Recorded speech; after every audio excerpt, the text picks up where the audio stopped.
പരിശുദ്ധനായ ദൈവമേ, സ്വർഗീയ പിതാവേ, ഈ നല്ല ദിവസത്തിൻ്റെ നല്ല നിമിഷത്തിനായിട്ട് ഞങ്ങൾ അങ്ങേ സ്തുതിക്കുന്നു, സ്തോത്രം ചെയ്യുന്നു. യഹോവേ, എഴുന്നേൽക്കണമേ. ദൈവമേ, തൃക്കൈ ഉയർത്തണമേ. എളിയവരെ മറക്കരുത് എന്ന് സങ്കീർത്തനക്കാരൻ പ്രാർത്ഥിക്കുന്നത് പോലെ ഞങ്ങളും പ്രാർത്ഥിക്കുന്നു. യഹോവേ, എഴുന്നേൽക്കണമേ. ദൈവമേ, തൃക്കൈ നീട്ടണമേ. എളിയവനെ മറക്കരുത്. സർവശക്തനായ ദൈവമേ, അവിടുന്ന് മറന്നുപോയാൽ ഞങ്ങളെല്ലാം തീർന്നു എന്ന് ഞങ്ങൾ പൂർണ്ണമായിട്ടും വിശ്വസിക്കുന്നു. അവിടെ ഞങ്ങളെ മറക്കാതെ ഞങ്ങളുടെ നേരെ നിൻ്റെ കരം നീട്ടി ഞങ്ങളെ സംരക്ഷിച്ച് നീ ഞങ്ങളെ അനുഗ്രഹിച്ച് നടത്തണമേ എന്ന് വിനയപൂർവ്വം പ്രാർത്ഥിക്കുന്നു.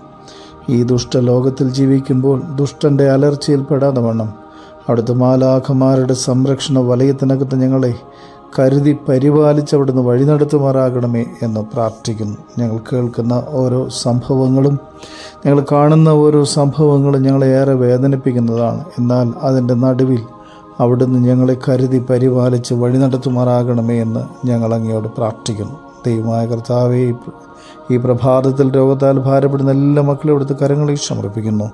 സർവശക്തനായ ദൈവത്തിൻ്റെ കരം നിൻ്റെ മക്കളുടെ രോഗങ്ങളുടെ നടുവിൽ ഇറങ്ങി വന്ന് നിൻ്റെ കുഞ്ഞുങ്ങളെ നീ സൗഖ്യമാക്കണമേ.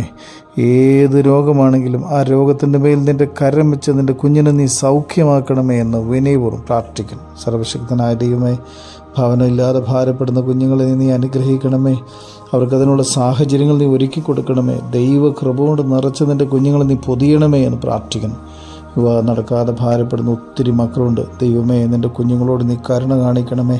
മക്കളില്ലാതെ ഭാരപ്പെടുന്ന കുഞ്ഞുങ്ങളെ നീ അനുഗ്രഹിക്കണമേ. ദൈവകൃപ കൊണ്ട് പൊതിഞ്ഞ് ദൈവാനുഗ്രഹത്തോടെ വഴി നടത്തുമാറാകണമേ എന്ന് ഞങ്ങൾ അങ്ങയോട് പ്രാർത്ഥിക്കുന്നു. ദൈവമായ കർത്താവേ, പ്രത്യേകിച്ച് നിരാശയിൽ കഴിയുന്ന മക്കളെ പ്രത്യാശ നൽകി അവിടുന്ന് അനുഗ്രഹിക്കണമേ. സർവശക്തനായ ദൈവത്തിൻ്റെ കരം പൊതിഞ്ഞ് അവിടുന്ന് വഴി നടത്തണം. പിതാവിൻ്റെയും പുത്രൻ്റെയും ജീവനുള്ള പരിശുദ്ധ റൂഹായുടെ നാമത്തിൽ തന്നെ ആമേൻ.